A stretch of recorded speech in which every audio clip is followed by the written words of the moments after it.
Hello everyone, welcome to IMPRINT IS. I'm Varun Kolar and we're looking at the Indian Express and the Hindu Daily News Discovery for 12th of December 2018. Right. So one of the most interesting things that have happened is the election results. Right. So though despite the fact that for UPSC it might not be that important, but obviously we should still go through because obviously a lot of us are from these areas, right? So Rajasthan, it seems as if the Indian National Congress will be able to, but think about the fact that there's only a 1%, gap approximately. So 0.5% has led to a seats. Look at that. A gap of 26 seats. So, now the discussion normally comes up, isn't it better we have proportional representation rather than the first past the post system, because it is somehow being misused, right? The BSP has pledged its support to the Congress in both MP and in Rajasthan. So obviously both places, they should be able to make the government here. Chattisgarh was a big surprise, I would say. The Indian National Congress, because Raman Singh has been doing well. He's a three-time CM. So here itself, I would say that I think this was the biggest shock, right? Rajasthan was expected, but I think the BJP did really well. Think about the fact, if you think about in Madhya Pradesh, Shivraj Singh Chauhan is still very, very popular, seen by the 41% vote share. And I think in time, he would basically move to the center next year after winning the MP elections from Madhya Pradesh, I think, right? So I think in some ways it's good for the BJP that, he's lost his CM post, because now a competent person can now come to Delhi and work in the central ministries. Right, in case let's hopefully BJP winning the elections next time around. Telangana, the Reddy, right? KCR is destroying everyone, and it's amazing that he has 46.9% vote share, which is, I think, something I would say that yes, it tells you that how popular he is, right? MNF, if you have gone through our India after Gandhi. So after India after Gandhi time, right? So this is extremely something that you should go through. Right? So India after Independence by Vipin Chandra, chapter number 9. Go through this, right? For this. Okay, let's go ahead. Now we have the Congress resurgence, and it seems that the center, right, is Congress, and obviously there is allies here in Karnataka as well. So if you think about it, now it is going to be a lot more fractured, result in 2019, and that is going to be the real problem, I think, next year, right? So everything's going to change with this. So interestingly, right? So Gujarat still with BJP, Maharashtra with BJP, UP is with BJP definitely, and obviously there's a BJP allies here. Look at this, Northeast is Congress Mukt. Right, that's something you can definitely say. But now BJP only has Himachal, UP, right? Okay, so BJP has lost 3 states in one night, so it's not a good day, because before that, obviously, BJP was just Hindi heartland leader in India. Okay, now coming back, what would be covering election results? We've all looked into that. The RBI governor, reasons for resignation and the future of RBI, what is the Economic Advisory Council of the PM, and Surjit Bhalla, who was an economist and writes in the Indian Express. I think we've seen a lot of his articles. He has resigned. Then what are eco-sensitive zones? OsirisREx and Asteroid Bennu, Voyager 2 reaching interstellar space, and Supreme Court or anti of rape victims. So I think this is extremely important, and both of these topics are very important for prelims. Eco-sensitive zone already has come in prelims in 2014, so again, very important, right? So let's continue. Okay, so this is the article by Raghuveer Srinivasan, right? And in this article, he's basically been talking about what has been the basic issue between the RBI and Surjit Patel, right, and the government. So now the question is obviously the governance issue. Okay, now the major issue that he says is basically the ill-advised escalation which happened, right, in late October by Deputy Governor Viral Acharya, and he made an explosive speech, right, and he says that governments that disregard the autonomy of central banks risk incurring the wrath of the markets. And actually he's right in doing so, because that has happened in Argentina, right? So then people believe that RBI had no options Why? Because of the fact that there were consultations under Section 7 of the RBI Act, which empowers the center to direct the RBI as per its instructions. So basically, now RBI will become a, if they keep using Section 7, RBI is no longer autonomous and becomes a part of the finance ministry itself. Right. And if you think about it, the new RBI governor specifically from the finance ministry previously, and he's the G20's Sherpa as well, right? So a lot of people will say now RBI is no longer autonomous in India, right? So CBI, RBI, and I'm not sure who's next, but every institution is being destroyed, and that is what the opposition is saying. Okay. Then obviously the other issues, right? Main points of friction are monetary policy, which were addressed by the introduction of the Monetary Policy Committee 2 years ago. And now what was happening is that the center was asserting the fact that there might be other committees in other areas as well, right? So on a neutral point of perspective, RBI was basically found wanting on its supervision role. The Punjab National Bank fiasco, the IL and FS collapse basically happened right under the RBI nose. And RBI is supposed to conduct regular inspections of both entities, and neutral observers have also pointed to these lapses.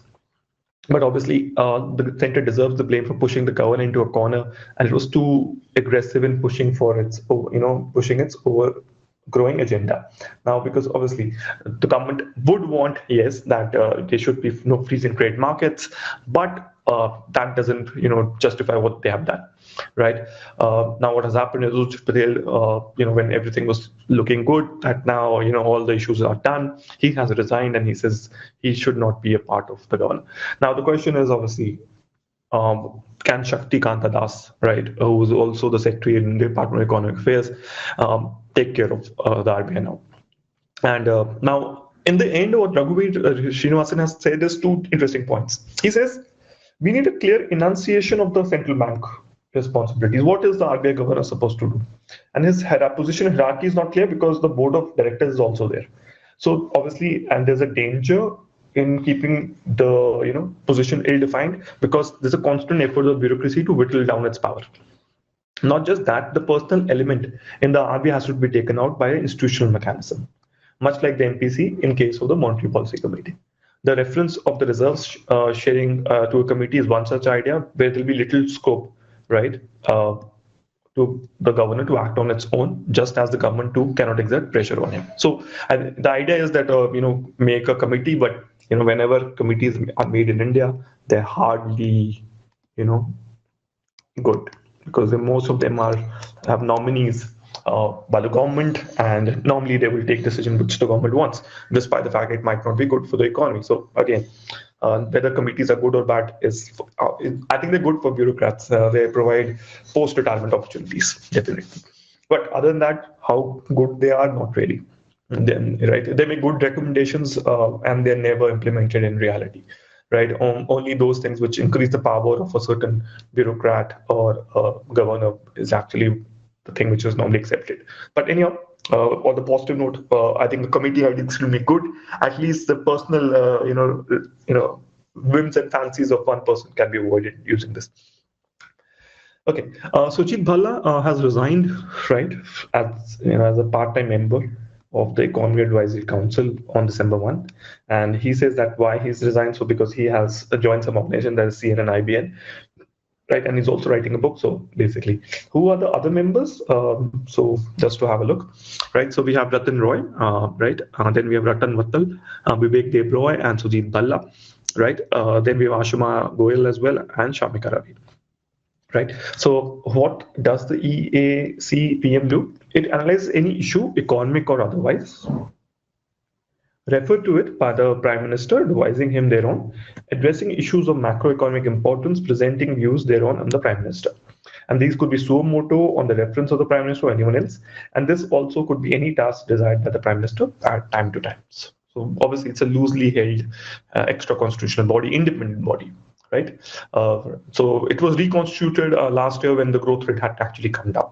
Right, previously Mr. Modi had basically dissolved it after 2014. Right, Okay, so we have Shaktikanta Das, and he's Tamil Nadu cadre, right, 1980 batch. He's a history graduate, but I think he has worked in the economic departments for a very long time. So he has worked as an industry secretary in Tamil Nadu, right, commercial taxes and registration secretary, right. Then obviously he also worked in the finance ministry. He was a joint secretary, right? Then he also became the Secretary of Economic Affairs, and he was a prominent face of the government, immediately after demonetization. His services were extended, after which he joined the Finance Commission. He's presently the Sherpa, right, at the G20, and he has very, very rich, experiences in dealing with economic issues.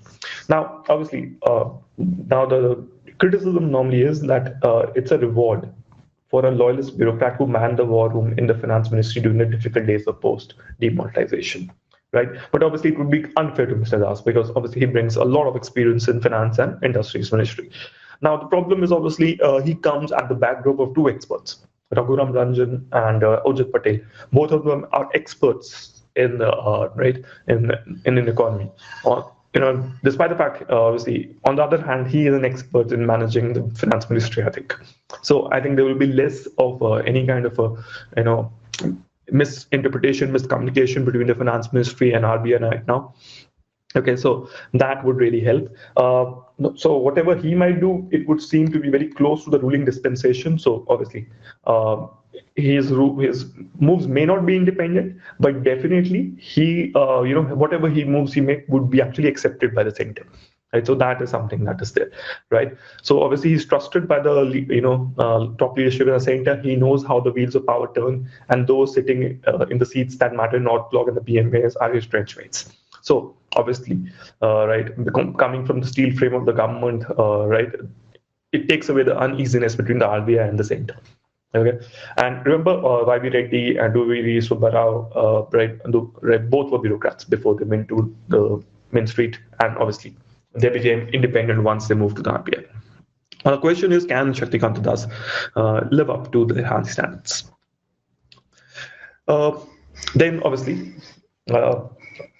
other people have also commented that he has a lot of international experience and is known for consensus building. He's capable of standing up and saying his point of view. He's a balanced personality, right? And he has been on the board of the RBI for a very long time. He's handled the budget, right? So he can definitely do something good for the RBI, right? But definitely, I think appointing a person the next day, right after the resignation, basically meant that the government already knew about his resignation, right? Or maybe even had asked for Ujit Patel's resignation. So I think those rumors will also monger around right here. Okay, the next article, right, is on eco-sensitive zone. So it says the Supreme Court directed the Environment Ministry to declare 10-kilometer area around 21 national parks across the country as eco-sensitive zone, right? And who are Povitora Sanctuary, which is basically very, very beautiful. Basically, these are the rhinos there, right? They're known for that. Hemis and Kishteshwar, right? These are in J&K. Povitora, right? Then we have Chathang, Hokesar, Trikuta Sanctuaries, then Jogi Mattha, right? Chinkara Sanctuary in Karnataka. Please note all these sanctuaries names. These can come in any kind of Siroi and Khongjongba Sanctuary, Bagmara Pitcher Plant Sanctuary in Meghalaya, Hakeem Pulevas, Ranga Pahad Sanctuaries, Nagaland, Dr. Bhimrao Ambedkar Sanctuary, Pilibhit Sanctuary in Uttar Pradesh, Jokipuri Sanctuary. So note all of these, right? You can easily get the objective type question on these. Okay, right? On the other hand, you can get another type of question, which is like this, right? Which of the following eco-sensitive zones are there? So eco-sensitive zones are areas declared under the Wildlife Protection Act. Okay, this is not true, right? Because they come under the basically they're not mentioned in anyone, but the clause, the Environmental Protection Act does not mention the word eco-sensitive zone, but section 3,25 of the Act and 5,1 of the protection rules have been used to declare ESZ and EFA. So basically, this is definitely correct. The purpose of eco-sensitive zone is to prohibit all kind of human activities in those zones except agriculture. Okay, so the idea behind this is that the purpose of declaring is some kind of shock absorbers to the protected areas by regulating and managing activities in such areas. So basically, they act as a transition zone from areas of high protection to areas of less protection. So the idea is that, okay. Okay, so what do you think the answer is? Can you just tick the answer, right? I've basically told you that one is definitely not there, so A and C go, right? So tell me whether it is B, two only, or it is neither one, neither two. Okay, let's go ahead. Okay, then we have water traces on asteroid Bennu. Water traces have been found on asteroid Bennu, right? It has found hydrogen and oxygen molecules embedded on the rocky surfaces. So OsirisREx spacecraft has discovered ingredients of water, right? And the asteroid Bennu is around 19 kilometers, right, close to OsirisREx, and it's 2.25 million kilometers from Earth, right, and therefore has typically potential for life because of the recipe of water and hydrogen. Okay, the probe was launched in 2016. So just to have a look on OsirisREx.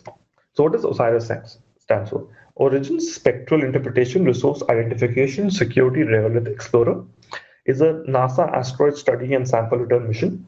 The idea is to return with a sample of 60 grams from asteroid Bennu, right? It is a Carbonoceros asteroid near the Earth, and basically it will do a detailed analysis. It will be the first US spacecraft to return samples, right? Okay. Then basic idea is to understand about what? Number one, formation and evolution of the solar system. Number two, nascent stages of planet formation. Number three, the source of organic compounds that led to the formation of life on Earth. So three major reasons why OsirisREx is being done. Okay, OSIRIS was launched on 8th of September, reached proximity of Bennu on 3rd of December. So obviously we are now very, very close. And the idea is that hopefully it will return.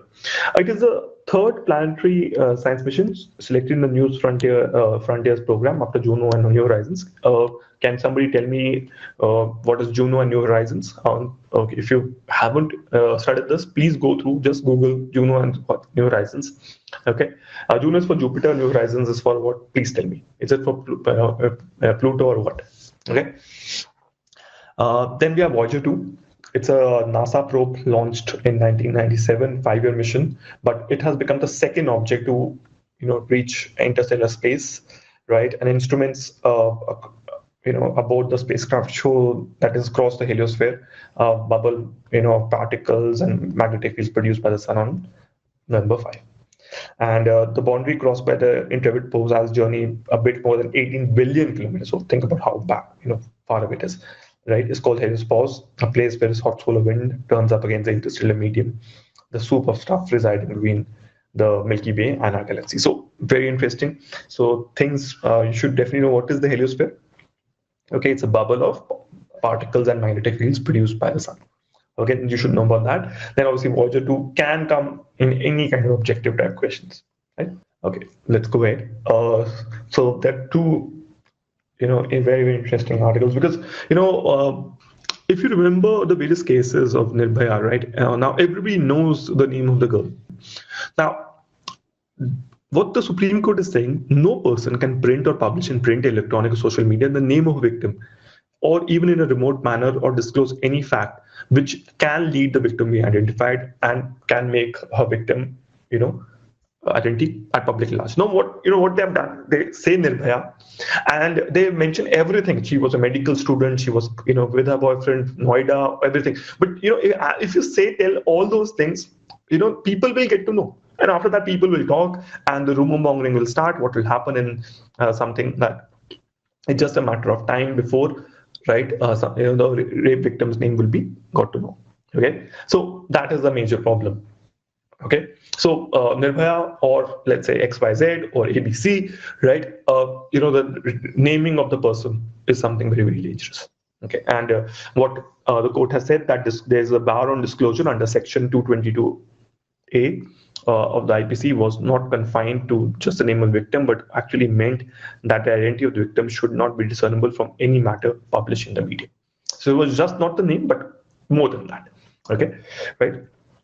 So no person can publish, print, electronic, social media, etc., the name of victim, or even in a remote manner, disclose any facts which could lead the victim being identified and which should lead to identity being known at the public at large. The bar extends to anything which can remotely be used to identify the victim.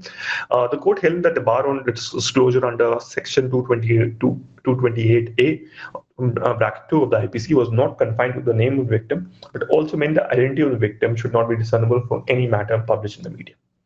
The intention of lawmakers was that the victim of such a violation should be identified so that the people or the victim does not face any hostile discrimination or harassment in the future.